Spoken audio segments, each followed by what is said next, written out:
62-63 पछि सर्वदलीयका नाममा 22 दलको संयुक्त प्रयासमा धनगढी नगर क्षेत्रभित्रका खोला नालाको जमिन समेत व्यक्तिका नाममा पर्ने गरी सिफारिस गरिएको छ। त्यस्तै भयो अहिले भूमि सम्बन्धी समस्या समाधान आयोगमा र राष्ट्रिय वन सामुदायिक वनको नचर्चेको जमिन पनि व्यक्तिका नाममा गयो भने के हुन्छ? जग्गा बेवारिसी नराख्ने, कुनै पनि आबाद भएको जमिन यो आयोगले काम फत्ते गर्दा बेवारिसी हुँदैन। वारिस त खोज्नु पर्यो नि। अन्तिम आयोग नआएको, प्रयोगमै नआएको अन्तिम आयोग भने के हो? अन्तिम आयोग भने के हो? त्यो 34% नाप्न बाँकी रहेको जमिनलाई वारिस खोज्ने भने के हो?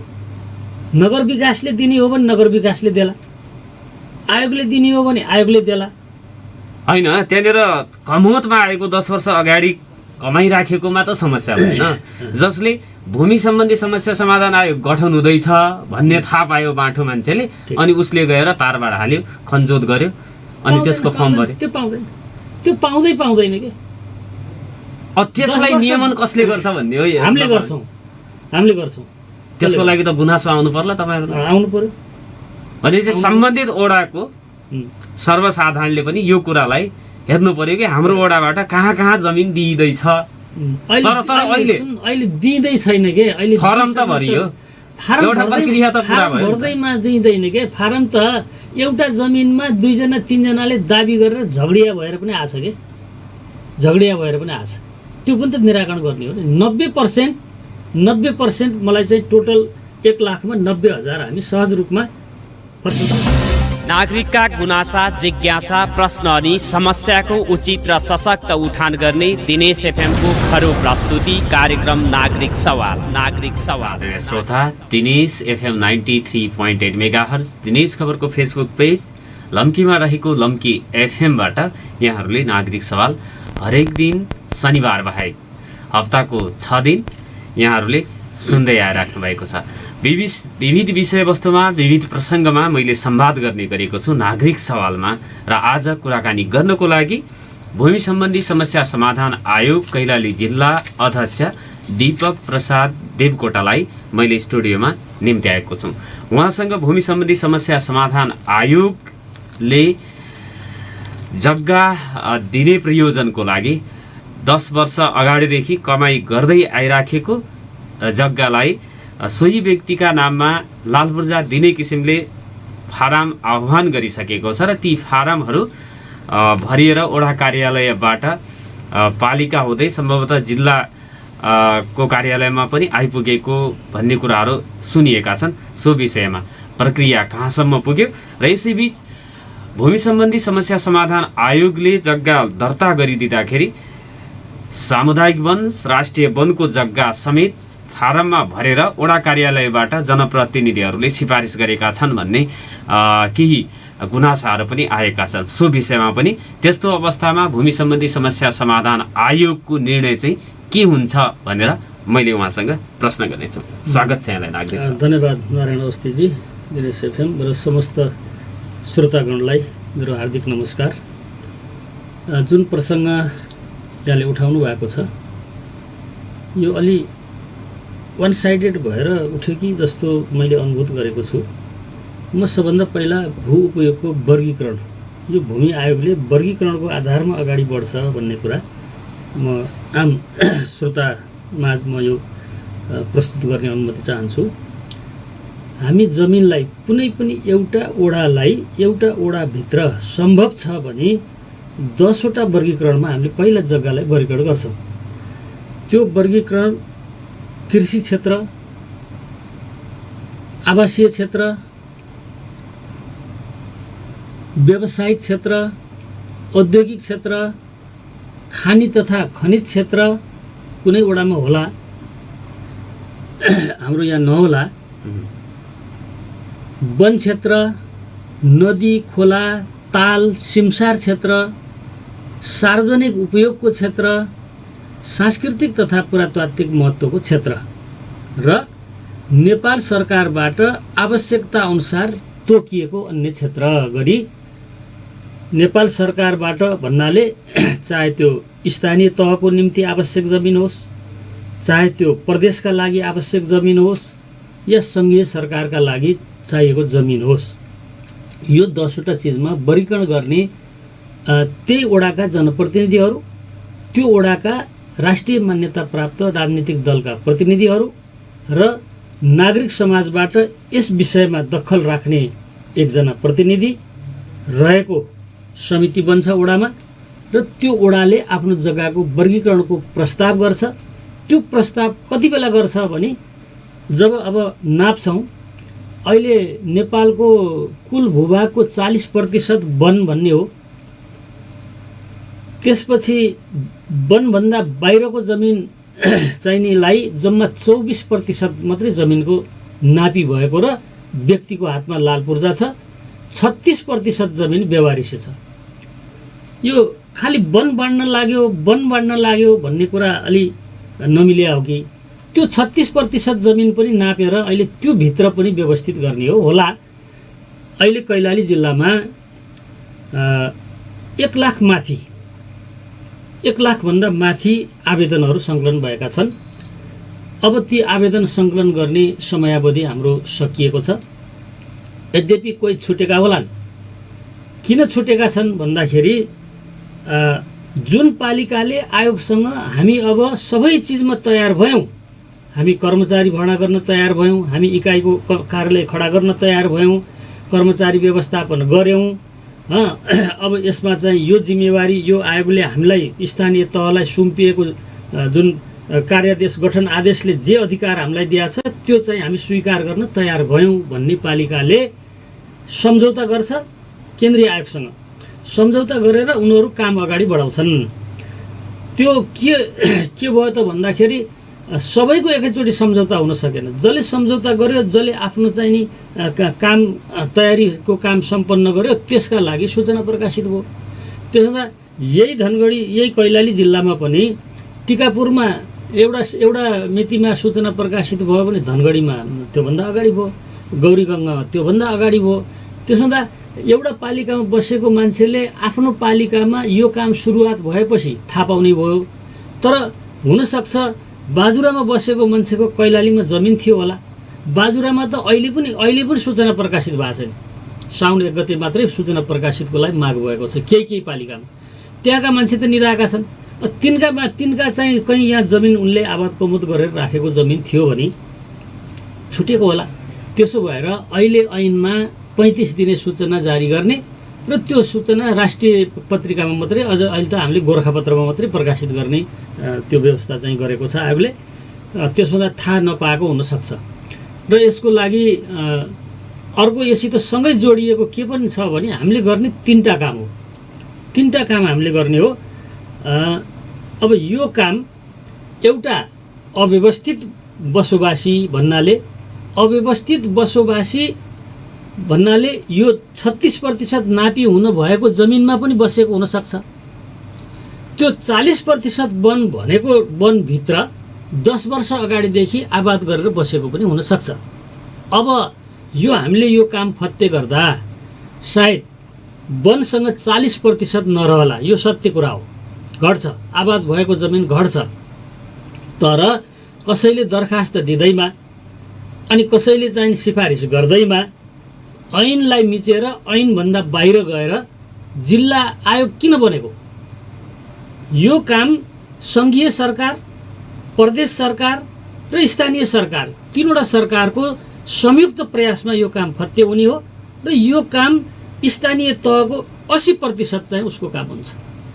त्यो 20% भित्र हामी सङ्घीय सरकारका प्रतिनिधि अहिले जो 3 जना, एक जिल्लामा 1 अध्यक्ष, 1 विज्ञ सदस्य र 1 जना सदस्य सहित 3 जना गठन गरेको छ। ती हुन् सङ्घीय सरकारका प्रतिनिधि।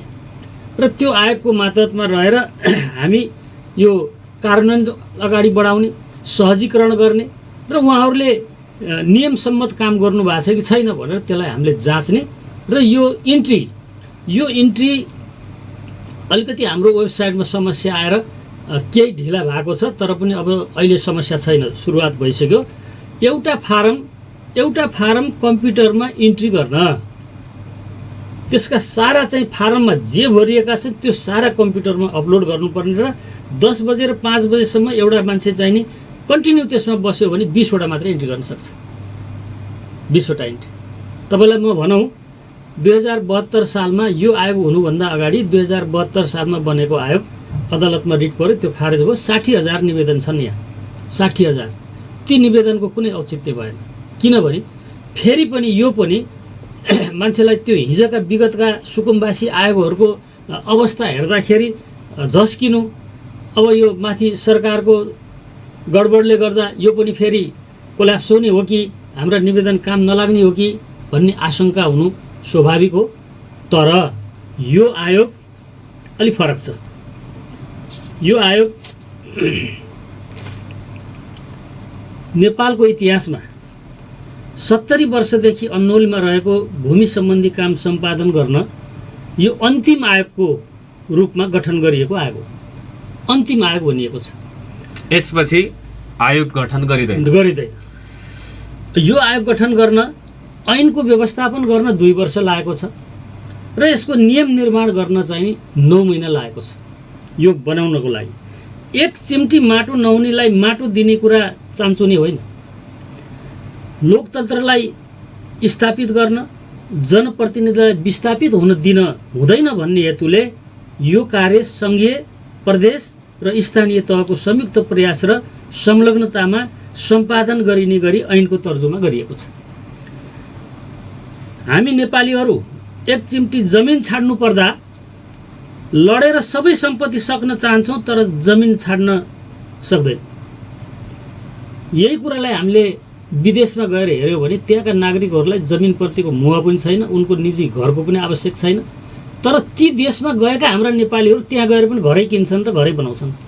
हामी नेपालीहरूलाई माटोको कति माया छ, त्यो सबै मर्मलाई बुझेर यो आयोग गठन भएको हो। हामीले गर्ने सबै कामलाई वेबसाइटमा राखिन्छ, फर्किन नपरोस्। हामी जहाँ पुग्छौँ काम हाम्रो जहाँ पुग्छ त्यो फर्किनु पर्दैन। जस्तै हिजोको त्यो 50-60 हजार आवेदनहरू के औचित्य भएन, त्यसलाई जलाएर नष्ट गर्नुको विकल्प छैन। त्यो स्थिति नहोस् र यो इन्ट्री एक ठाउँ मात्रै हुँदैन। आगामी फागुनदेखि त स्थानीय चुनावको सुरुवात सुरु भइहाल्छ नि। अनि त्यो बेला यिनै जनप्रतिनिधि रहलान् या नरहलान्, यिनै जनप्रतिनिधिले टिकट प्राप्त गर्लान् या नगर्लान्, अनि टिकट प्राप्त गरेर यिनै जनप्रतिनिधिले चुनाव जित्लान् या हार्लान्। अनि एउटा मान्छेले चुनाव जित्दा हार्दा, एउटा मान्छेले टिकट पाउँदा नपाउँदा जनताको निवेदन अलपत्र हुनु हुँदैन। जहाँसम्म हामी पुग्यौँ त्यसलाई प्रविष्ट गर्छौँ। अत्यन्तै महत्त्वपूर्ण चाहिँ यो आयोगको चाहिँ विषय भनेको वेबसाइटमा यसलाई चाहिँ प्रविष्ट गर्ने हो र त्यो प्रविष्ट पालिकामा हुन्छ, सम्बन्धित पालिकामा हुन्छ र उसले त्यो प्रविष्ट गरेको हामी जिल्लासँग पनि हामी कहाँ पनि आउँछ, हामीलाई पनि त्यो फाइल तयार भइसकेको छ। यो त सङ्घमा पनि जान्छ, 3 ठाउँमा हाम्रो इन्ट्री हुन्छ। यो कानुन अनुसार अथवा तपाईँले जुन ऐनमा व्यवस्था गरिएको छ त्यो प्रक्रियाको कुरा गर्नुभयो। अब चाहिँ ओडातर्फ जाने हो भने ओडा कार्यालयहरूले फारमहरू सङ्कलन गरेर पालिकामा बुझाइसकेको छ र त्यो ओडाले पनि छानबिन गर्ने, त्यसपछि छानबिन गरेर त्यहाँ चाहिँ आएका फारम उप त छानबिन गर्नुपर्ने छ होला नि, गरिएको छ? नै, यो बुझाएको होइन। अहिले उसले चाहिँ दायित्वबाट पन्छिसकेको होइन।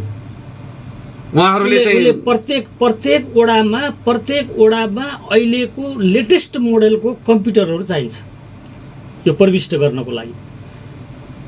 सिङ्गो नगरपालिकामा कहीँ एउटा छ, कहीँ 2टा मात्रै छ। अनि प्रत्येक ओडामा चाहिँ त्यो दक्ष जनशक्ति पनि छैन र त्यो आवश्यक उपकरण पूर्ति गर्न सक्ने अवस्था पनि छैन। त्यो प्रविष्ट गर्नको लागि त्यहाँ लगिएको। प्रविष्ट गर्दा ओडा वाइज प्रविष्ट हुन्छ र त्यो सकिएपछि, प्रविष्ट भइसकेपछि त्यो कम्प्युटरमा अपलोड भएपछि केन्द्रले पनि त्यसलाई हेर्न पाउँछ, हामी जिल्लाले पनि हेर्न पाउँछौँ र उहाँहरूले त्यो आएका निवेदनहरू त्यसपछि कहीँ फिल्ड हेर्नुपर्ने हो भने पनि तपाईँ जो भन्दै हुनुहुन्छ नि सामुदायिक वन भित्र दरखास्त चाहिँ नि सिफारिस दिइसकियो भनेर, त्यो ऐनभन्दा बाहिर गएर दिन मिल्दैन। कोही कसैले चाहिँ अब त्यहाँ जान अनजानमा भयो होला। म त अझ के भन्छु भने यो काम सुरुवात गर्नुभन्दा यो ऐन बनेपछि 6 महिनासम्म आम जनतालाई यसको बारेमा सुसूचित गर्न थियो, आम सरकारवालाहरूलाई सुसूचित गर्न थियो, तब मात्रै आयोग गठन गर्नु थियो, मेरो बुझाइ। किनभने उनीहरूले बुझ्दै बुझेनन्। अझ तपाईँले अहिले प्रश्न गर्ने त कहाँ हो भन्दाखेरि अव्यवस्थित भर्नुपर्नेले अव्यवस्थित जसले जग्गा आफै कमाएको छ त्यसले अव्यवस्थित अनुसूची 4 सेतो फारम भर्नुपर्नेले रातो भरेका छन्। रातो भर्नुपर्नेले सेतो भरेका छन्। जस्तै भूमिहीनहरूलाई हामीले निशुल्क एउटा निश्चित ऐनले तोकेको मापदण्ड अनुसार ठाउँ विशेषमा फरक फरक छ क्षेत्रफल। जस्तै बजार क्षेत्रमा 15 धुरभन्दा बढी दिन पाइँदैन।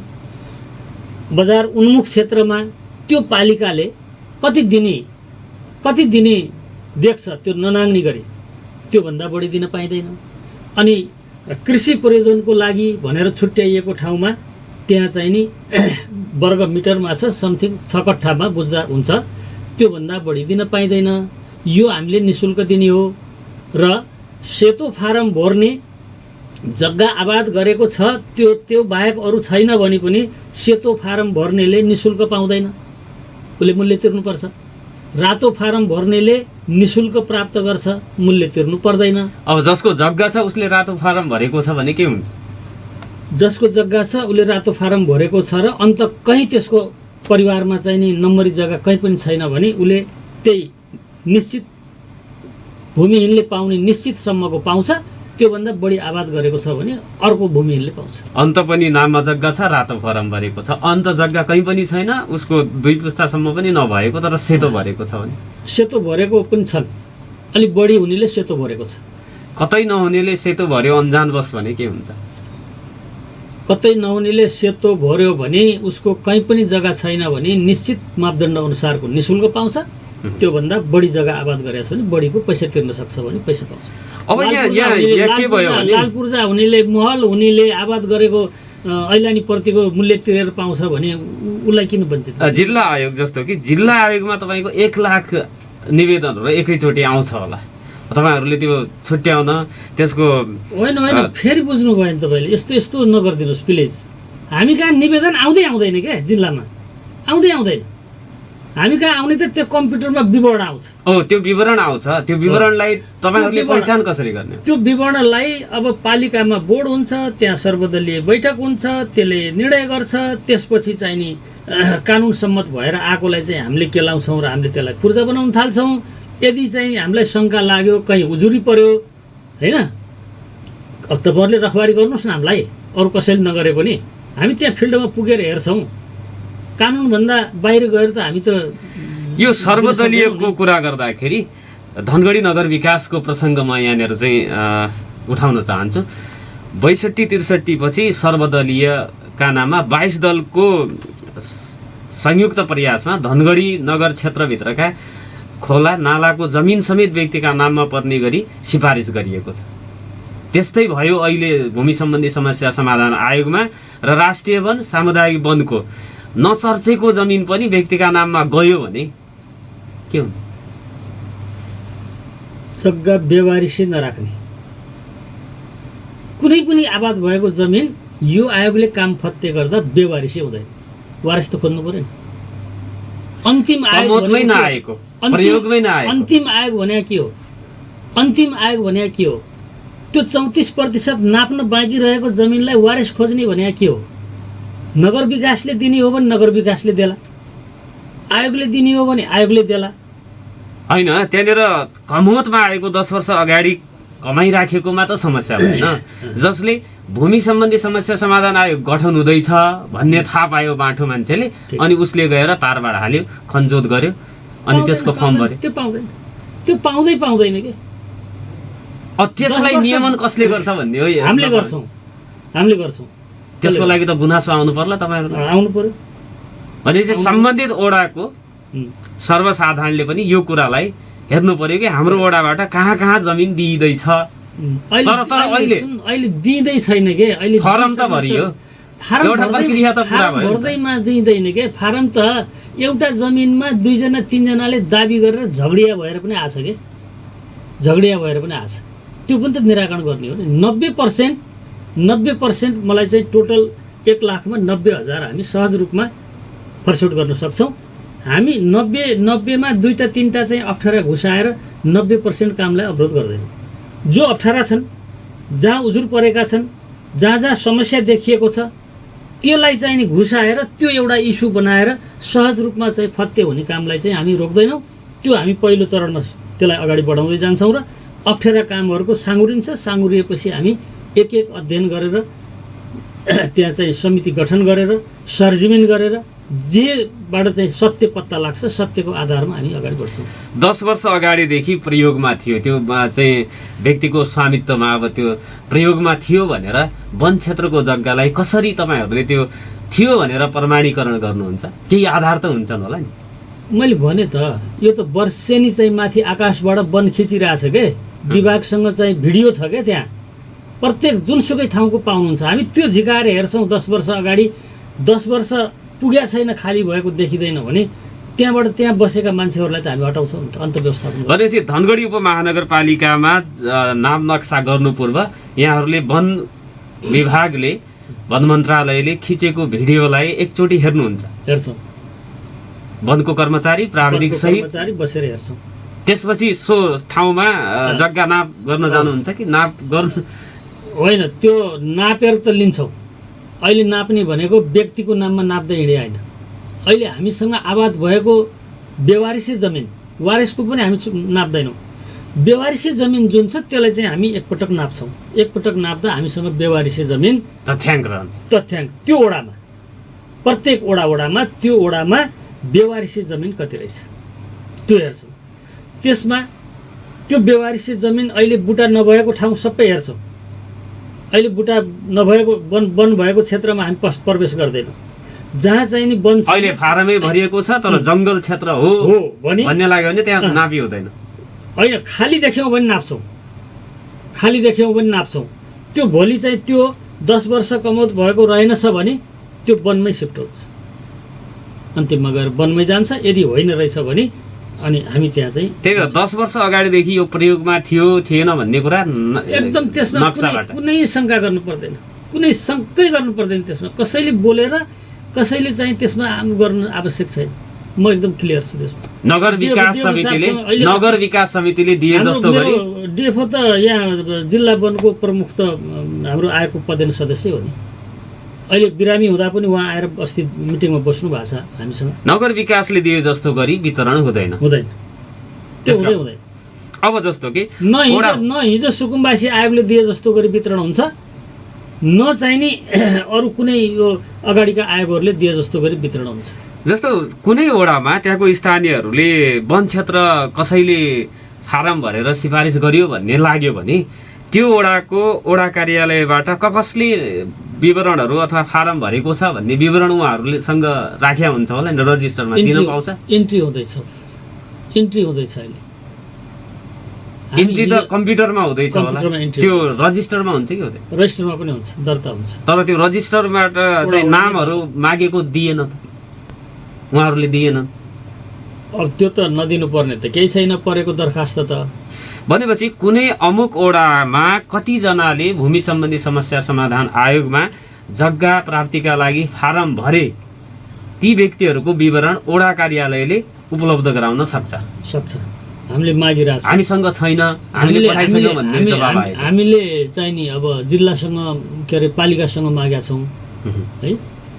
तपाईँलाई म यहाँ अहिले ल्याइने क्या हो, हामी के सोधेका छौँ सबै पालिकालाई भने उहाँहरूलाई फारम चाहिँ 3 ठाउँबाट उपलब्ध भयो।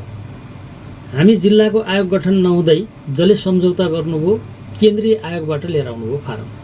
नम्बर यतिदेखि यति नम्बरसम्म यति थान भनेर ल्याउनु भयो। त्यो हामीलाई थाहा छैन कुन पालिकाले कति नम्बरदेखि कति थान ल्यायो। त्यसपछि प्रदेश सरकारले छापेर बाँड्यो, यही सुदूरपश्चिममा प्रदेश सरकारले छापेर बाँड्यो। उसले चाहिँ नि कुन पालिकाले कति नम्बरदेखि कति नम्बरसम्मको कति सङ्ख्या ल्यायो हामीलाई थाहा छैन। त्यसो त यो दुवैतिरबाट चाहिँ नि काम अड्किन थाल्यो, म्याच जान लाग्यो र हामीले अनुमति मागेर केन्द्रसँग नम्बर लिएर अनि यहीँ धनगढीमा छाप्यौँ। 50,000 फारम हामीले यहाँ छाप्यौँ। त्यो 50,000 फारममध्ये 40,000 सेतो छाप्यौँ, 10,000 चाहिँ रातो छाप्यौँ। त्यो वितरण गऱ्यौँ। हामीले वितरण गरेको कुन पालिकामा कति नम्बरदेखि कति नम्बरसम्म दियौँ भन्ने हामीसँग रेकर्ड छ। तर हामीलाई केन्द्रबाट ल्याएको पनि रेकर्ड हामीसँग छैन। प्रदेशबाट लगेको पनि हामीसँग रेकर्ड छैन। हामीले सबै पालिका 13वटै पालिकालाई यो नम्बर उल्लेख गरेर तपाईँले कति फारम प्राप्त गर्नुभयो, त्यसमध्ये उपयोग कति गर्नुभयो, बचेको कति छ, रद्द कति भयो, रद्द भएको मध्ये कुन कुन नम्बर रद्द भयो भनेर मागिरहेका छौँ। र यो अहिले आर्थिक वर्षको क्लोजिङ भनेर चाहिँ नि बहाना गरेर साथीहरू होला पनि, सत्य पनि हो आर्थिक वर्षको क्लोजिङ। अनि म हिजो 8वटा पालिकाको साढे पानीमा यो कर्मचारीहरू, सर्वेक्षकहरू, अमिनहरू, कम्प्युटर अपरेटरहरू र इकाइ प्रमुखहरूसँग मैले बसेर छलफल पनि गरेँ, संवाद गरेँ, अन्तर्क्रिया गरियो। सबैको चाहिँ इकाइ प्रमुखहरूलाई यो काममा केन्द्रित नगरेको, यसमा मात्रै केन्द्रित नगरिदिएको कारणले त्यो पालिकाको आयोगको कार्यालय हो इकाइ बनेको, यो आयोगको कार्यालय हो। त्यो कार्यालय प्रमुख आफ्नो जुन प्रयोजनको निम्ति कार्यालय खुलेको छ त्यो प्रयोजनमा केन्द्रित हुन नपाएर अन्त डाइभर्ट गरिदिने हो भने यो काम अगाडि बढ्न सक्दैन। र म गोदावरीकै सन्दर्भमा 3-4 दिन त्यहाँको चाहिँ इकाइ प्रमुखलाई भेट्न गए, उहाँ चाहिँ भेटिनु भएन। हो, उहाँहरू अन्त हुनुहुन्छ। अब म हिजो के भन्दैछु भने म एकपटक उपमहानगर, 6वटा नगरपालिका, 6वटा गाउँपालिका केही अब यो अलि उहाँहरू व्यस्त हुनुहुन्छ, म साउनको पहिलो हप्तामै, नयाँ आर्थिक वर्षको पहिलो हप्तामै उहाँहरूसँग प्रश्न गर्नेवाला छु। उहाँहरूलाई बोलाएर तपाईँले इकाइको प्रमुखलाई यो काममा मात्रै केन्द्रित गर्न यदि तपाईँ सक्नुहुन्न भने तपाईँ हात खडा गर्नुहोस्। तपाईँका आएका सर्वेक्षक जहाँ उपकरण छ त्यहाँ सोह्र गरिदिन्छु। तपाईँहरू यो काम अगाडि बढाउन चाहनुहुन्न भनेर म प्रश्न गर्नेवाला छु। यसरी हुँदैन, यत्रो महान कार्य छ अनि यो काममा एउटा मान्छे उहाँहरूले सम्झौता गरेर ल्याएको नि, उहाँले नस्वीकार्न पाउनुहुन्थ्यो नि। सम्झौता किन गरे? म काम गर्छु, म चाहिँ मेरोमा पनि भूमिहीनहरूलाई जग्गा दिन म तयार छु, अव्यवस्थितलाई पूर्जा दिन म तयार छु। अधुरा कार्यहरूको त अब हामी जिल्लाले गर्ने हो, उहाँहरूसँग छैन। तर जटिलता कहाँ छ भने तपाईँ जटिलतातिर जानुभयो। हामी जटिलता कहाँ देख्छौँ भने विगतका अधुरा काममा जटिलता देखेका छौँ। सबैभन्दा बल्झेको, सबैभन्दा अल्झेको, सबैभन्दा चाहिँ नि समस्यामा परेका नागरिकहरू त्यो अधुरा कार्यमा भेटिरहेको छ। उहाँहरूले पनि त यो फर्म त भरेको होला, भरेका छन्। त्यो त अब तलबाट हामीले सहयोग माग्यौँ, भरेर हामी कहाँ आयो 3300 फर्म अहिलेसम्म कहाँ आएको छ। हिजो पनि बरु पुराना जुन चाहिँ सुकुम्बासी समस्या समाधान आयोगमा भरेका फारमहरू विवाद रहित होला, हो त्यो समस्या छ। तर नयाँ जसले चाहिँ नयाँ त सुरुवातै गरेका छैन। नयाँ त विवाद रहित यस्तो खालको त गर्ने नै होइन के, गर्ने नै होइन यस्तो त। त्यही कारण त जस्तो कुनै ओडाको स्थानीयले हाम्रो सामुदायिक वन क्षेत्रको त्यस्तो जग्गा दिने काम हुँदैछ भनेर त्यहाँ नामावली माग्दाखेरि ओडाले दिएन भने पालिकामा जाने माग्नलाई। हाम्रो ओडाबाट कतिजनाले कसले कहाँ कहाँ भरे त्यसको विवरण पाऊँ भनेर माग्यो भने त अहिले पनि दिन सक्ने स्थितिमा होलान्।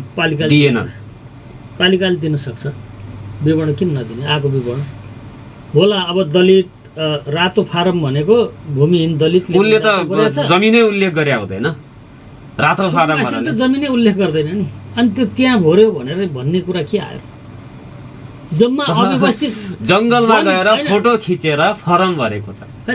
त्यो वैघात कुरा हो कि, त्यो त त्यो लाग्दै नलाग्नुहोस् कि तपाईँहरू त्यसमा नफस्नुहोस्। दिनेश एफएम जस्तो यस्तो लोकप्रिय मिडिया यो झमेलामा नफस्नुहोस् क्या तपाईँहरू। जङ्गलमा गएर फोटो खिचेर फारम भरेको छ भनेर स्थानीयले भनिसकेपछि त्यसलाई त सोध्नु पर्यो नि त। छ भनेर भएन नि, छ भनेर भएन। अनि तिनैको चाहिँ माग्दा त दिएन। सुरुमा हाम्रो ऐनमा के चाहिँ उल्लेख थियो भने आबाद कमोद गरेको अव्यवस्थितको फारम अनुसूची 4 भर्नेले आफूले आबाद गरेको जमिनमा उभिएर फोटो खिच, त्यो खिचेको फोटोलाई यो कोड हान्यो भने त्यसले नम्बर दिन्छ, अनि त्यो फारममा त्यो नम्बर उल्लेख गर भन्ने थियो।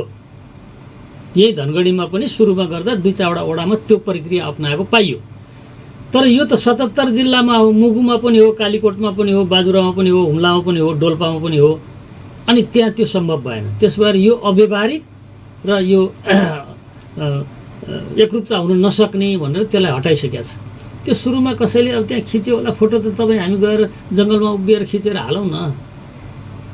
त्यो दरखास्त त जङ्गलको त सुकुम्बासीले त जमिन तोकेर भर्ने नै होइन नि।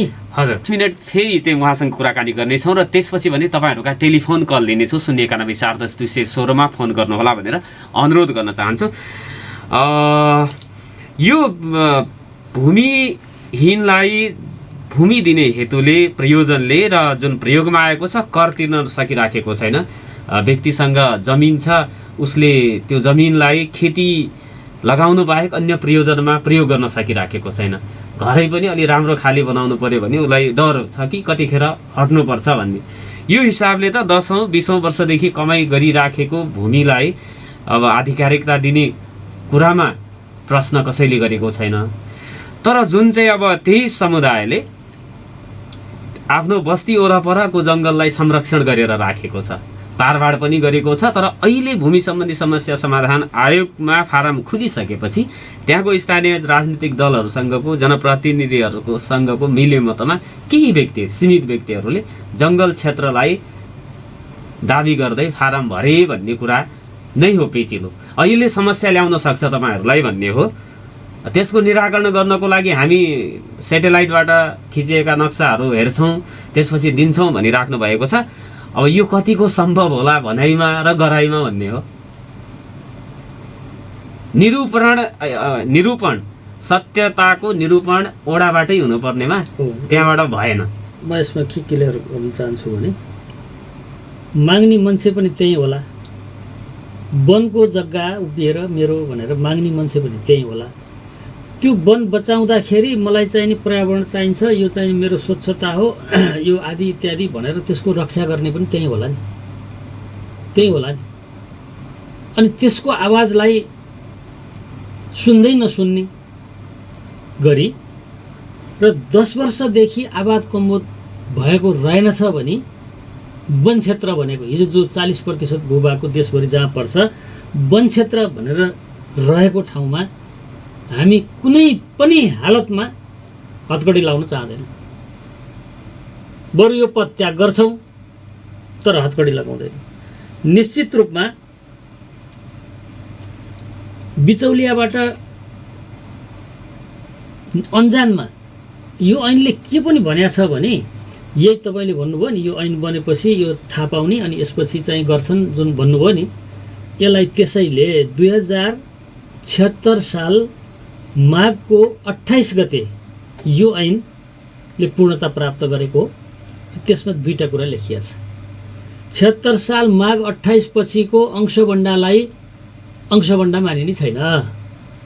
76 साल माघ 28 पछिको बसाइसराईलाई बसाइसराई मानिन्न हामीले। अनि कसरी यो थाहा पायो त्यहाँ अगाडि र अनि उनीहरूले चाहिँ त्यो गर्न सक्छन्। यो तपाईँले भने जुन छ नि यो गोदावरी के अरे उत्तरीयदेखि पश्चिमको त्यो बाटोमा बस्या, म पनि भिजिट गर्दै आएँ, त्यहाँ भिडियो पनि खिच्दै आएँ। त्यहाँका मान्छेहरूसँग मैले प्रतिक्रिया पनि लिएँ। बसाइसराई लिएर आएको भन्छ, कसैले ल्याएर त्यहाँ राख्यो, त्यो भ्रम हो, त्यो सम्भावनै छैन। होइन भने पहाडमा को बस्न चाहन्छ? सित्तैमा तराईमा यहाँ जग्गा पाइन्छ भने बसाइसराई लिएर मान्छे आउँदैन। यिनै सम्भावनाहरूलाई रोक्ने गरी धेरै कुराको सोच विचार गरिकन मूल्य एउटा ठाउँको एउटै भन्ने पनि छैन नि त। यहाँ त त्यो परिवारले कस्तो भाँडामा पकाएर खाछ भन्नेमा पनि नम्बर छ। त्यो मान्छे कस्तो घरमा बसेर सुतिया छ, जीविका गरिया छ भन्नेमा पनि नम्बर छ। त्यो मान्छेको वैदेशिक रोजगारमा छ कि छैन या स्वदेशी जागिरमा छ कि छैन, कस्तो स्कुलमा त्यो घरको छोराछोरीले पढ्छन् त्यसमा पनि नम्बर छ। यसको आधारमा 8 नम्बरदेखि 200 नम्बरसम्म प्राप्त गर्छन्।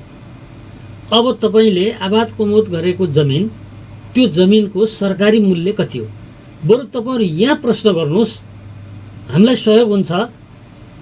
ऐलानी प्रति जमिनको सरकारी मूल्य निर्धारण गर्न स्थानीय पालिकाहरूलाई ध्यान आकर्षण गराउनुहोस्। उहाँहरूले त्यो मूल्य निर्धारण गरिदिनु भएन। यो असारको 25 गते भित्र उहाँहरूले मालपोत कार्यालयमा पेश गर्नुपर्छ। मैले त भनेको छु सबै ठाउँमा, मैले यो लेखेर निर्देशनमा पनि भनेको छु। नम्बरीसँग जोडिएको ऐलानीको मूल्य त जोडिएको 8को भनेर ऐनमा व्यवस्था छ। मानव जङ्गलभित्र कुनै नम्बरीसँग जोडिन्न, बीच बिच जङ्गलमा बस्ती बसिसक्यो, त्यो ऐलानी हो। त्यो ऐलानीको त्यो कुन आठोसँग लिएर त्यसको मूल्य के थाहा पाउने? त्यो मूल्य निर्धारण सम्बन्धित स्थानीय तहले कहिलेसम्म प्रस्ताव गर्ने? यो असाढ 25 गतेभित्र मालपोत कार्यालयमा उहाँहरूले पेश गरिसक्नुपर्छ। त्यहाँ समिति छ, त्यो समितिले निर्णय गर्छ। त्यसपछि त्यो कार्यान्वयन जान्छ र भोलि हामीले अव्यवस्थितसँग मूल्य लिने भनेको त्यो सरकारी तोकिएको मूल्यको आधारमा जसले जति नम्बर प्राप्त गरेको छ त्यसले त्यो हुने मूल्यलाई गुणा गर्छौँ, 100ले भाग गर्छौँ। सिधा प्रश्न छ। यति स्पष्ट मार्गचित्र छ। त्यो मूल्यको बाँडफाँड तिनै तहको सरकारमा जान्छ जुन राजस्व होइन। अहिले त्यसको बारेमा केही पनि छैन। त्यसको बारेमा सङ्घीय सरकारमै जवान छैन। तर भनेपछि स्थानीय तहको सरकारले आफ्नो दायित्वभित्रको होइन, त्यसमा बाँडफाँड गर्छ। त्यसको ऐन संशोधन गर्ने कुरा भएको छ। दिनुपर्छ। तलका सबै खर्च गरेका छन्, कर्मचारी तिनीहरूले गरेका छन्। जताबाट भए पनि आउने त फेरि यहीँ त हो नि। तर यसैमा पनि त्यसमा हाम्रो आयोगले अस्ति प्रस्तावै पेश गरिसकेका छ। केही प्रतिशत चाहिँ नि स्थानीय तहहरूले त्यसबाट प्राप्त गर्छन्। कैलालीको हकमा यो मूल्य निर्धारण गर्ने काम कसले गरेको छ? धनगढीमा भएको छ। अहिले त्यहाँ पुगेकै छैनौँ के। पहिला त जग्गा नाप्नु पर्यो, जग्गै नाप्या छैन, प्रविष्टै गर्न भ्याएको छैन। भनेपछि असार 25 भित्र होइन, कम्तीमा पनि तपाईँले चाहिँ एकदम रफ्तारमा काम लग्यो भने हामीले अब यो साउन भदौ असोज 3 महिनासम्म त हामी एउटा पनि पूर्जा दिन सक्दैनौँ। जस्तो जग्गाकै जुन मूल्य भन्नुभयो नि, यो यही असार 25 कि असोज भन्नुभएको? हरेक वर्ष यो प्रयोजनको लागि हरेक वर्ष पुनर्मूल्याङ्कन हुने स्थानीय सरकारले आफ्नो चाहिँ नि पालिकाभित्रका जमिनको मूल्य मालपोत प्रयोजनको निम्ति मालपोत त लिनु पर्यो नि उनीहरूले। त्यो त कार्यपालिका यो चाहिँ अहिले हो हुन्छ नि। अनि उहाँहरूले चाहिँ नि आफूले निर्णय गरेर मालपोत प्रयोजनको निम्ति त उहाँले निर्णय गरेर मालपोत लिन सक्नुहुन्छ स्थानीय तहले। तर त्यो जग्गा किनबेच गर्न चाहिँ त मालपोतमा जानु पर्यो। उहाँहरू आफू त किनबेच गर्न सक्नुहुन्न। अनि मालपोत कार्यालयमा रजिस्ट्रेसन गर्न जाँदा त्यहाँ पास भएको मूल्य छ, उहाँहरूले पास गरेको मूल्यको आधारमा हुँदैन। त्यो नै चाहिँ सरकारी मूल्य हो। जो त्यसले पास गर्छ त्यो सरकारी मूल्य हो। त्यसो भएर ऐलानीभन्दा के अरे नम्बरीभन्दा अलग रहेका, पृथक रहेका त्यस्तो भूगोलहरूको चाहिँ नि उहाँहरूले प्रस्ताव गरिसक्नुपर्छ। यो नयाँ आर्थिक वर्षमा यदि गर्नु भएन भने उहाँहरूले चाहिँ 1 वर्ष त्यो पालिकाले चाहिँ नि अव्यवस्थितलाई के को आधारमा पैसा लिन्छ र पूर्जा दिन्छ।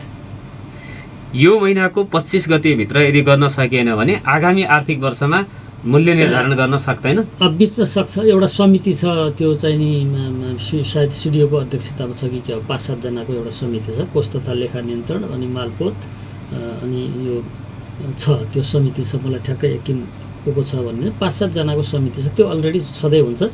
विशेष परिस्थितिमा उहाँहरूले बिचमा पनि बसेर गर्न सक्नुहुन्छ। होइन भने त त्यसको मूल्य निर्धारण नभइकन त हामी त अगाडि बढ्नै सक्दैन। जहाँ अहिले चाहिँ नापी सुरु गरिएको छ त्यहाँ चाहिँ तपाईँहरूले लाल पूर्जा दिन सक्ने समय सीमा भनेको बढी कम्ती? हामीले सबभन्दा पहिला अहिले चाहिँ नि गर्नुपर्ने काम अधुरा कार्यमा देखियो। पुरानाभित्र लाल पूर्जा एउटाको खल्तीमा छ, जमिन एउटाले भोग गरेको छ। लाल पूर्जा छ, जग्गा देखेको छैन। लाल पूर्जा एउटासँग छ, भोग अर्काले गरेको छ। अनि तपाईँलाई यो पुरानो सुगर खाल अहिले मोहनियालको सायद 6 नम्बर 7 नम्बर वडा पर्छ होला। त्यहाँ 2037-38 सालमा 1400-1500 मान्छेले चाहिँ लाल पूर्जा पाए। पूर्जा पनि हातमा छ, मालपोतमा श्रेष्ठता पनि छ, तर नापी जग्गा पनि छ, जग्गा पनि खाइरहेका छन्, तर नक्सा प्रमाणित छैन। बैंकमा धितो राख्न जानुहुन्छ, नक्सा खोज्छ, काम लाग्दैन। आधा जग्गा बेच्नुहुन्छ, किता काट गर्न नापी जानुपर्छ, काम लाग्दैन। 40 सालमा 5000 10,000मा मूल्यमा केही आफ्नो प्राप्त गरेको जग्गा अनि बेचेर मान्छे तल झरे। त्यो लिएर आएको पैसाको लाखको करोड पुग्यो होला जग्गामा लगानी गरेको छ भने। त्यहाँ त्यो मान्छे कुरेर त्यही बसिराखेको छ। अब अहिले चाहिँ नि हामीले ती नक्साहरू खोज्यौँ। त्यो नक्साहरू हामी खोजिसक्यौँ। 2-4वटा नक्सा फेला परेको छैन। त्यसभित्र पनि अब नक्सा भनेको त एउटा सिटमा त 150-200 किता होला। 150-200 किताभित्र 8-10 वटा किता त्यो नक्साभित्रका बेचिएका होला नि, बेचिया होला नि। नक्सामा त एक ठाउँ सिग्नेचर गरेर निर्णय गरेर पास पारि त्यसलाई भ्यालिड गरेर नापीमा पठाइदिने। अनि त्यो हुने बित्तिकै आज अर्कालाई बेच्न पाउँदा त त्यही जग्गा 15 लाख 20 लाखमा बिक्छ अरे। अनि जसको हातमा पूर्जा छ उसले त्यसलाई दिएन भने त्यो मान्छे अन्याय पर्छै पर्दैन। त्यो मान्छेले मेरो यही जग्गा हो, मेरो यही जग्गा छ भनेर दरखास्त नदिएको होला, त्यो बाहेक अरू जमिन उसँग नहोला। अनि त्यो मान्छे त फेरि सुकुम्बासी त भयो नि। कानुन त किनबेच गर्ने कुरालाई छिनोफानो गर्ने त हामीले होइन। हामीले त हाम्रो क्षेत्राधिकारभित्रको काम नगर्ने हो। अब उहाँहरूले त्यो बेच्न नमिल्ने जग्गा किन बेच्नु भयो, किन्न नपाउने जग्गा किन किन्नु भयो, यो उहाँहरूको कुरा हो। तर हामी एज ए नागरिकहरूको जटिलतालाई त्यो नागरिकको समस्यालाई पनि हामीले चाहिँ नि सल्टाउने गरी हामी एकपटक त्यहीँ पुगेर दुवै पक्षको के रहेछ स्थिति हेरेर यो 14-1500 त हामी यही अषाढ मसान्तभित्रै यो टुङ्गो लगाउनेमा पक्षमा थियौँ। त्यो बेचेको जग्गालाई कित्तालाई मालपोतमा रोक्का राखिदिने भनेर लेखौँ, बाँकीहरूको पुकाइदिउँ भन्नेमा पनि गयौँ। केन्द्रबाट पनि आउनुभयो, आएर हेर्दाखेरि हामीलाई मालपोतलाई त्यो जग्गा रोक्का गर्न सक्ने हामीसँग अधिकार रहेछ, रोक्का राख्न सक्यौँ। अब हामीले व्यवहारिकतामा समझदारीमा स्थानीय तहलाई चाहिँ त्यो चाहिँ जिम्मा दिएर त्यो निराकरण गर्दै जान्छौँ। त्यस्तै अलिकति धेरै अब फुलबारीमा छ, जुगेडामा छ, बौनियामा छ, ठाउँमा छ। बौनियामा त झन् कस्तो छ भने 215 वटा लाल पूर्जा विशेष आदेश लिएर आएर अनि त्यो टिकापुर मालले नापेर पूर्जा दियो। आज ती कसैको पनि त्यहाँ मालपोतको श्रेष्ठता छैन, जसले दियो त्यो मान्छे अख्तियारमा परेर जेलमा छ। एउटा अन्तिम प्रश्न, अब यो चाहिँ जस्तो खोलाको किनारमा बसेका ऐलानी प्रतिमै खोलाको फेरि राइट अफ वे भित्रै परेकाहरू, त्यसपछि विगतमा ताल क्षेत्र थियो, ताल पुरियो, मान्छेहरूले घर बनाएर बसे, त्यहाँको अवस्था चाहिँ के हुन्छ? उहाँहरूले पनि भन्नुभएको छ धनगढीको वडा नम्बर 1 मा 7 मा धेरैवटा तालमा बस्ती बसेको छ, के हुन्छ? त्यो यस्तो अब त्यो फेरि पनि ताल बनाउने हो भने फेरि पनि ताल बनाउनु पर्छ, यो तालै हो भन्ने त्यहाँका जनप्रतिनिधिहरूलाई लाग्छ भने तालै बनाउनु पर्यो, तालै भनेर नापेर राख्नु पर्यो, उहाँहरूलाई अन्तर्व्यवस्थापन गर्नु पर्यो। त्यो वडाको के हो त्यहाँको आवश्यकता? मलाई वास्तवमा यो जति वडामा जे अधिकार दियो नि त्यो वडाले यो बुझेकै छैन कि, यो बुझेकै छैन। यतापट्टि उनीहरू लागेकै छैन। उनीहरू त उही परम्परागत उही बाटो पिच गर्ने, उही स्कुलको कोठा थप्ने, के गर्ने भनेका छन्। यस्तो खालको समय, यो खालको अवसर अनि हिजोका जनप्रतिनिधिले पाए। यो काम सकिएपछि भोलिकाले पाउँछन्। सारा छोडेर यसमा केन्द्रित हुनुहोस् भन्ने हो मेरो आग्रह। खोलाको किनारको खाली गर्न पनि त्यही सार्नु पर्यो, त्यहाँ राख्नु भएन। हिजो दिएको हो भने पनि उहाँहरूलाई जोखिमबाट मुक्त गर्ने हो, त्यहाँबाट सार्ने हो। हिजोका आयोगहरूले दिएको छ भने पनि सार्ने हो, अहिले बसेको छ भने पनि सार्ने हो। खोलाको छेउ यदि त्यस्तो छ र आबाद हुने खालको छ भने त्यो क्षेत्रलाई चाहिँ कृषि योग्य भनेर छुट्याउनु पर्यो। कृषि योग्य भनेर छुट्याएको जमिनमा घर बनाउनु दिँदैन, अहिले पनि दिँदैन, भोलि पनि दिँदैन। आयोगले त्यही भन्छ। भनेपछि यो प्रक्रियामा त जुन नाफी भएको क्षेत्रको मात्रै यो 10 वटा क्षेत्रमा विभाजन हुने कि बाँकी रहेको अन्य पनि भूमि क्षेत्रलाई खण्डीकरण नगर्ने भन्ने किसिमले हुन्छ? होइन, यो चाहिँ अहिले दिन लागेको दिन लागेको चाहिँ नि अब हिजो दिइसकेको पनि राज्यले दिएको, व्यक्तिले व्यक्तिसँग किनेको बेचेकोमा त्यसमा हाम्रो सरकार छैन। हामी त्यसबाट अलगै छौँ, टाढै छौँ। हामी त्यहाँ नजिक पनि पुग्दैनौँ, त्यसको सास पनि हामी नजिक चाहिँ पुग्दैनौँ, नम्बरी जसको छ। अब जो नापी नभएको बेवारिसी जग्गा भनिन्छ नि, वारिस नभएको जग्गा हिजो सुकुम्बासी आयोगले पनि त सरकारको भएर दिएन हो। त्यहाँ चाहिँ नि अहिले जोखिममा छन्। हिजो बस्दाखेरि अहिले खोला लैसक्यो, त्यो मान्छेहरूको जीवनलाई रक्षा गर्ने कुरालाई पनि ध्यान दिँदै उहाँहरूलाई पनि हामीले सिफ्ट गर्नुपर्छ त्यहाँबाट। त्यो बराबरको जमिन अन्त दिनुपर्छ। त्यसैले एकपटक हामीसँग चाहिँ नि बेवारिसी आबाद भएको बेवारिसी जग्गा कति रहेछ भनेर पहिलो नापी यो चाहिँ हामीले अगाडि बढाएर यो गऱ्यौँ भने अनि बल्ल हामीसँग अनि भूमिहीनले मागेको निवेदन कति छ अनि तिनलाई चाहिँ नि त्यो हामीले तोकेको ठाउँमा यो ठाउँमा यति दिने, यो ठाउँमा यति दिने, यो ठाउँमा यति दिने, 3 ठाउँमा यति दिने, यति दिनलाई हामीलाई चाहिँ यति आवेदकलाई यति जग्गा चाहिँदो रहेछ, हामीसँग चाहिँ बेवारिसी जग्गा यति रहेछ। पहिला त 3 पुगेन भने त फेरि वनमै जानु पर्ने होला। पुगेन भने वनमा किन नपुग्ने? एउटा पालिकामा पुगेन भने अर्को पालिकामा खाली भयो भने अर्को पालिकामा जाने। यो प्रदेशको चाहिँ नि मान्छे अर्को प्रदेशमा नजाने। बाँकी यो प्रदेशलाई मिसाएको किन? स्थानीय सरकार एउटा धनगढी नगरपालिका भनेपछि जुन सामुदायिक वनभित्र संरक्षित छ, राष्ट्रिय वनभित्र संरक्षित छ, त्यहाँ चाहिँ गइन्न। अहिले आज जहाँ रुख छ, आज तपाईँले वन आज जहाँ देख्नुहुन्छ त्यो चाहिँ नि बनाइरहन्छ। त्यसमा चाहिँ हामी कुनै पनि हालतमा गइँदैन। क्षति भइसक्यो, 40%बाट घट्यो नि, मासियो नि, आबाद भयो नि, त्यहाँ मान्छे गएर बसिसक्यो नि। हिजो मुक्त कमाइहरूलाई पनि लगेर दिइएन, त्यहाँ पूर्जा दिइसक्यो नि, त्यहाँ पनि दिइसक्यो। अनि वन चाहिँ नि वन त रक्षा गर्न सकेन छ नि त। 10 वर्ष खेती गर्दाखेरि के गरेर बस्यौँ? अब त्यो वन हो भनेर बस्नुको औचित्य छैन। भएकोलाई अब रक्षा गर्ने, अब भएकोलाई चाहिँ मास्न नदिने कुरा, त्यो नै चाहिँ नि सही बाटो हुन्छ। हस्, संवादको लागि समय दिनुभयो, यसको लागि धन्यवाद। धन्यवाद। मलाई पनि अब यो दिनेश एफएमले जनताको बिचमा हाम्रा यो विषयसँग आवेदकहरूलाई हामीले कहिले पूर्जा पाउँछौँ, कहाँ पुग्यो भनेर धेरै जिज्ञासाहरू गर्ने, टेलिफोनहरू गर्नुहुन्छ। म सबैलाई यही एफएम मार्फत के आग्रह गर्न चाहन्छु भने मैले व्यक्त गरेका विचारहरू सुरुदेखि सुन्नेहरूको लागि त प्रश्न नै होला, अहिले अन्तिममा आउनु भएको छ भने पनि यो काम 80% चाहिँ नि स्थानीय तहले नै गर्ने हो। स्थानीय तहलाई सोध्नु होला हाम्रो काम कहाँ पुग्यो भनेर, हामी जिल्लालाई नसोध्नु होला। यदि अगाडि बढ्या छैन भने कामै अगाडि बढाएनन्, लौन भनिदिनु पर्यो भन्ने आग्रह चाहिँ हामीसँग गर्नु होला। म यति भन्दै फेरि पनि नारायण अवस्थीजीलाई हार्दिक धन्यवाद दिँदै आफ्नो भनाइ यही अन्त्य गर्छु। धन्यवाद। सालमा अब म टिकापुरको एउटा एकजना नाबालक सोमबारदेखि बेपत्ता भएको प्रसङ्गमा कुराकानी गर्न गइराखेको छु।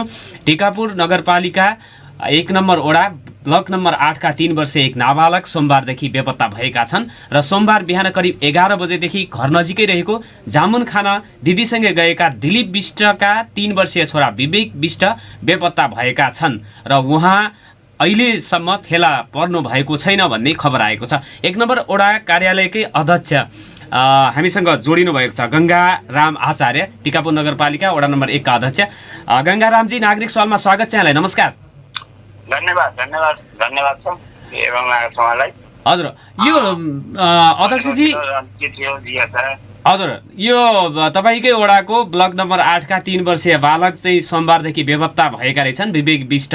उहाँको खोजी कार्य जारी छ, के छ, किन, कहाँ भन्ने कुरा यहाँलाई जानकारी छ? त्यो सर, हामीले खोजी जानकारी क्रममा यहाँका सुरक्षाकर्मी लगायत अरू हामी हिजो तपाईँको प्रदेशबाट पनि आउनुभएका सुरक्षाकर्मीका निकायहरू तीव्र गतिले हामी खोजी तलासी भइरहेको अवस्था छ। 1 आगस्तको नातापातामा पनि दिलीप विष्ट चाहिँ बिहानको 11 बजेको टाइममा घरबाट उता साथीसँग खेल्न जान्छु भन्छन्, कोही चाहिँ जामुन खान जाने भनेर भन्ने पनि हल्ला छ। तर उहाँको 5 वर्ष उमेर हो, त हजुरलाई टिप्पणीमा 3 वर्ष आएछ, 5 वर्ष भन्नेमा आएछ। र उहाँको बुवा पनि घर नगएको अवस्था, आमा र उसको हजुरआमा चाहिँ हुनुहुँदो रहेछ। जाने क्रममै बिहान उहाँ आमाले खाना पकाउने क्रममै बच्चा चाहिँ निक्लिएको बच्चा, त्यो बच्चा पछि आमाले खोज्न जाँदा बच्चा नै 81 भेटिएको अवस्था भयो। त्यहाँ नजिकै हाम्रो उत्तर साइडमा एउटा जमरा कुलो भन्ने नदी पनि छ, सायद त्यो छेउछाउमा गयो कि बाबु भन्ने कुरामा त्यो पनि छरछिमेकीहरू गएर खोजेर हाम्रो निकायबाट पनि हामीले पनि खोजी तलासी गऱ्यौँ। म आफै पनि हिजो गएको अवस्था थियो, म गएँ त्यहाँनिर भेटेँ। त्यो वरपर लागिरहेका छन्, तीव्र गतिले लाग्ने अवस्था छ। र अब सुरक्षाकर्मी निकाय, अरू नागरिक समाज यहाँको सम्पूर्णले खोजिरहेको अवस्था छ। अहिले कुनै पनि जानकारी आएको छैन। हामीले यो यहाँ जति छन् यो सूचना यो हाम्रो सञ्चार माध्यमबाट पनि हामीले पत्ता गरेको अवस्था छ। उहाँको मोबाइल नम्बर, इलाका प्रहरी कार्यालयको, वडा कार्यालयको हामीले सम्पूर्ण मोबाइल नम्बर पनि दिएका छौँ। यति त्यो नाबालक बाबुलाई भेटाबी यो नम्बरमा सम्पर्क गरिदिनु होला भनेर पनि हामीले सूचना पत्ता गरेको अवस्था छ। पहेँलो भेस्ट लगाएको बाबु, अलि लामा रौँ केस गरेको, गोलो अनुहारको र गोरो पनि, र त्यसपछिमा तपाईँको पहेँलो सर्ट र हाफ प्यान्टमा गइरहेको बच्चा हो। त्यो बच्चाको खोजी तेब्रो हिसाबले भइरहेको छ वडा नम्बर 1बाट। र यो वडा नम्बर 1 पनि प्रायः विलेज ठुलो पनि छ। अब नेपालकै ठुलो भन्ने जनसङ्ख्यामा नि ठुलो छ भन्ने कुराहरू आइरहेको अवस्थाले गर्दा अब झन्नै यहाँको अहिलेको हाम्रो यो स्थानीय हाम्रो प्रोफाइलबाट पनि यस्तो जनगणनामा अब 48,000 जनसङ्ख्या भन्ने आइरहेको अवस्था हो। हामीले खोज्ने क्रममा कुनै इष्टमित्र, कुनै हाम्रो नातेदारको घरमा जानुभयो कि बच्चा गएर कहिले लगिया छन् कि भन्ने कुरा पनि गरिएको छ। त्यो केही पनि अहिलेसम्म जानकारी आएको छैन। हवस्, यो जानकारीको लागि धन्यवाद दिन चाहन्छु। र जिल्ला प्रहरी कार्यालय कैलालीका प्रवक्तासँग म यो विषयमा कुराकानी गर्न गइराखेको छु। उहाँलाई म टेलिफोन सम्पर्कमा जोड्ने प्रयास गर्दैछु। जिल्ला प्रहरी कार्यालयका प्रवक्ता डिएसपी प्रतीक विष्ट, उहाँलाई म टेलिफोन सम्पर्कमा जोड्ने प्रयास गर्दैछु सो विषयको, यो घटनाको विषयमा। उहाँको टेलिफोन रिसिभ भयो भने उहाँसँग पनि कुराकानी गर्नेछौँ। प्रहरी परिचालन भएको भन्ने खबरहरू चाहिँ प्राप्त भएका छन्। अहिले वडा अध्यक्षले पनि यो कुरा चाहिँ भन्नुभएको छ। सोमबारदेखि बेपत्ता भएका 5 वर्षीय बालक विवेक विष्ट टिकापुरमा बेपत्ता भएका अझै फेला पर्न नसकेको अवस्था छ। सो विषयमा प्रहरीको म प्रतिक्रिया लिन खोजिराखेको छु, तर फोन लागिराखेको छ। कैलालीको टिकापुर नगरपालिका 1 ब्लक नम्बर 8 का 5 वर्षीय नाबालक सोमबारदेखि बेपत्ता भएका छन्।